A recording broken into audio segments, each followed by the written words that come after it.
Thanks for watching Exclusive with Taghreed Hussein here on Nile TV International. It's a great pleasure and honor to host His Excellency Ambassador Domenico, Singapore's ambassador to Egypt. Your Excellency, thank you so much for joining Nile TV International and starting off with this important and significant Egyptian-Singaporean Business Forum. Well, first I think I need to point out to your viewers, and not many people know about it, that Singapore companies are the fourth biggest foreign investor from Asia, from East Asia. So we have more than $1 billion of investments in Egypt, and we are active in shipping, in logistics, in food processing, agriculture, and many other sectors. So, and our companies provide jobs for thousands of people and also support thousands of other families, who sell things to the companies.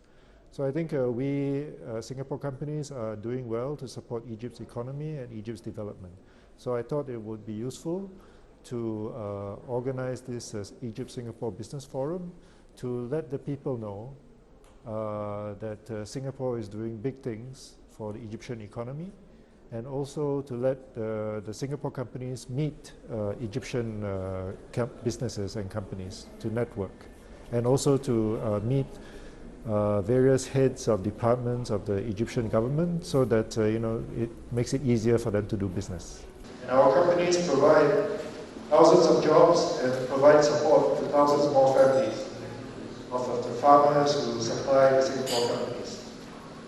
So I thought, so Minister and I thought that it would be useful for the Singapore companies here in Egypt to network with their Egyptian counterparts.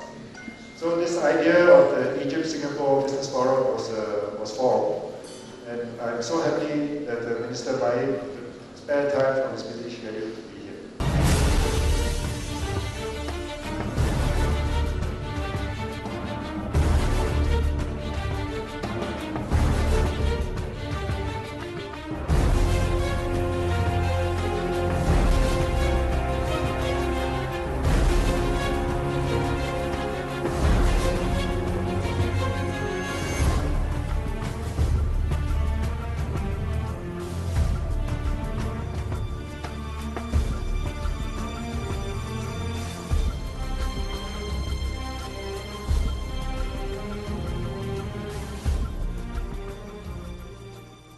Presenting an opportunity to talk about issues of mutual interest to the business community from Egypt and Singapore, as well as to explore new paths for cooperation and the enhancement of private partnership between private sector in both countries. Allow me at the outset to confirm that in Egypt, at the official level, we are keen to strengthen and develop all aspects our relationship with Singapore. The exchange of presidential visits remain a proof of our sincere determination in this regard.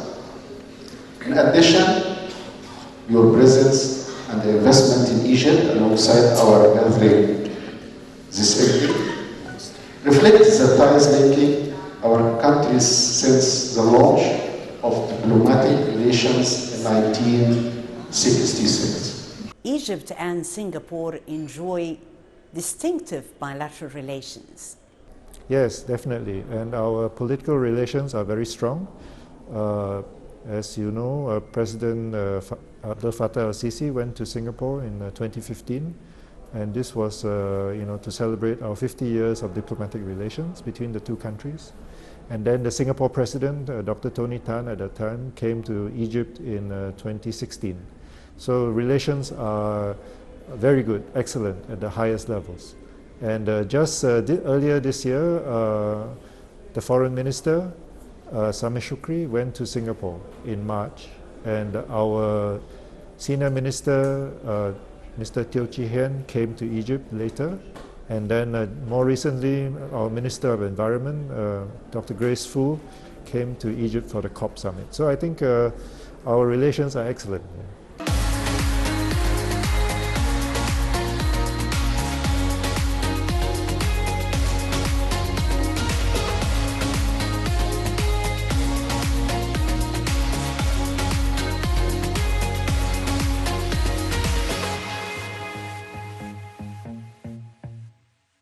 Your Excellency, the sense of cooperation extends to more than one field, and trade and industry are considered to be a very important field of cooperation between Egypt and Singapore.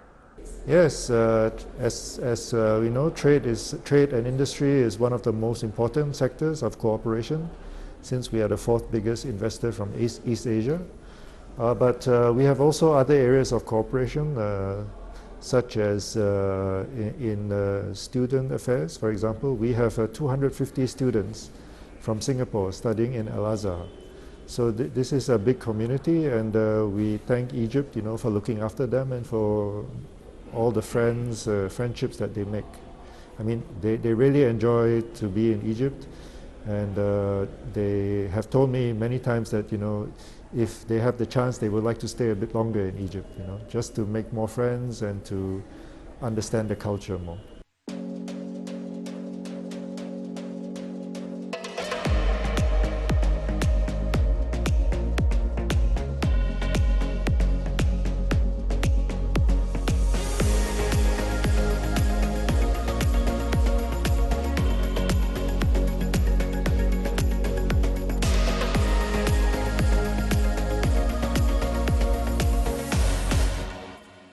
It's great that Singapore students are really enjoying their stay here in Egypt and studying at Al-Azhar, and we're working together in order to boost people-to-people relations. How about the field of tourism, Ambassador? Yes, exactly. And before I go to tourism, I should also mention that Dr. Muhammad Mamdouh went to Singapore recently, and he's the president of the Egyptian Youth Council. And I know that there were some discussions regarding more people-to-people cooperation at the youth level. And with regards to tourism, I think now that both countries, Egypt and Singapore, have lifted the COVID restrictions, the tourists are coming back. I do not have the statistics right now, but I do know that the number of Singapore tourists coming to Egypt is increasing. In fact, just last month, my mother was here visiting, and that was a long time that she last came, because of the COVID. And next month I will have some friends coming also. So there are lots of people coming now.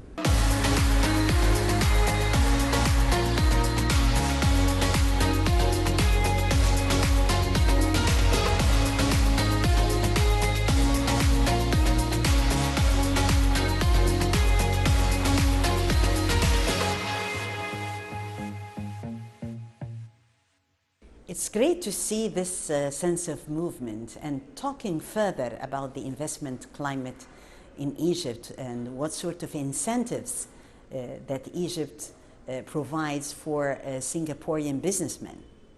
Well, first let me thank Dr. Mohammed Maid, the Minister of Finance, for agreeing to be our guest of honor this evening. And I'm sure he will tell us more about government's efforts to improve the business climate and to be more investor friendly, and to share with us all the incentives and measures that they are taking to attract more investments to Egypt. In fact, based on my discussions with Singapore companies, many of them do not have any major problems here, and they enjoy good business in Egypt and good conditions. So I'm aware that the government under President Abdel Fattah al-Sisi is doing a lot to promote investments, to make the environment for investors much better, and to cut the bureaucracy and the red tape, and to make it easier for investors to come into the country. And I have experienced it myself, because the last few days I was with some potential investors, visiting GAFI, Egyptian Commercial Service, Ministry of Trade and Industry, and the Suez Canal Zone. And the impression that I got from all these people that I met is that they are really keen and really active in promoting business in Egypt. So I think that investors, when they come, they will face a very friendly environment and a very active Egyptian government willing to help them to set up business here in Egypt.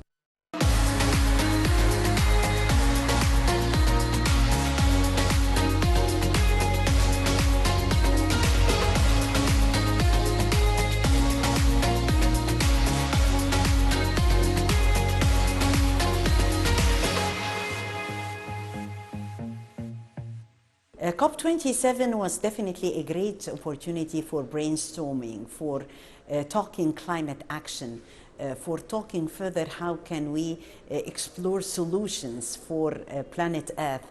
And Singapore's minister was here and collaborated definitely and shared in the discussions concerning climate action.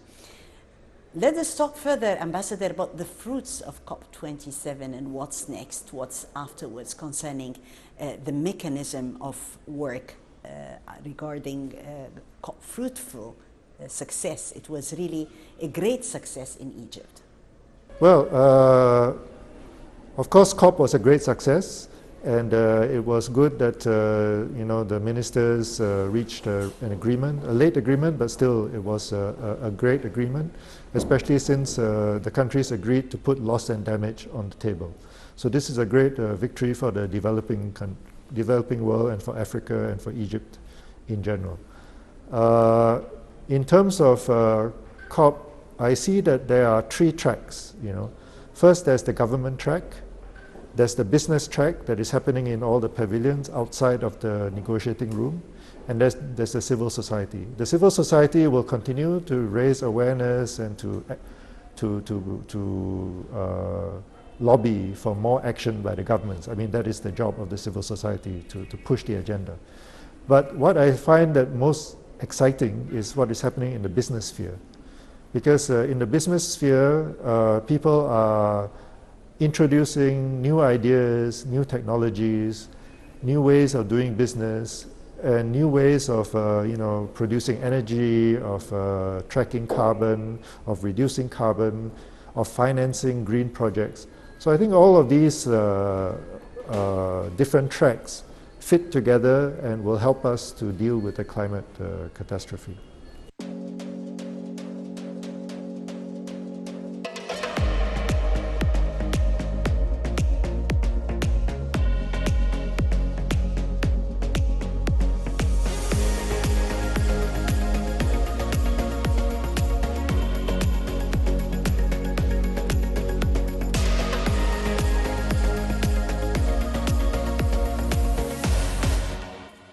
Ambassador, we're approaching New Year. Happy New Year 2023.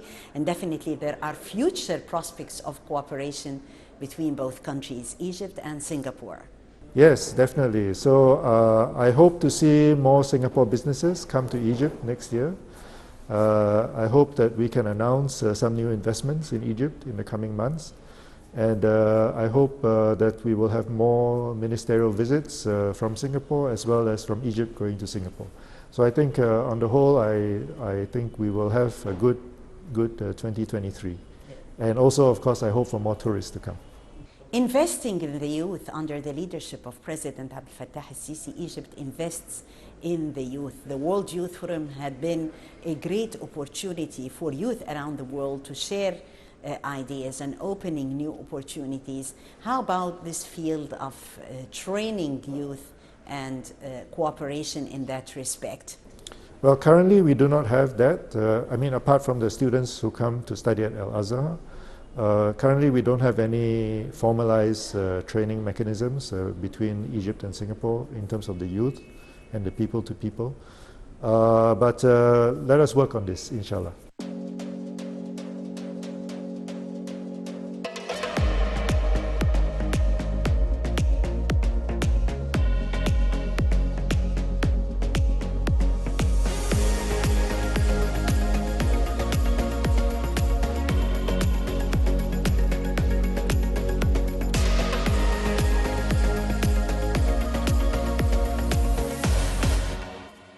Your Excellency, if you would kindly tell us more about how to market Singapore globally through Nile TV International and the most beautiful destinations in Singapore. Well, Singapore, I think, is a great place for you to base yourself if you want to explore Asia.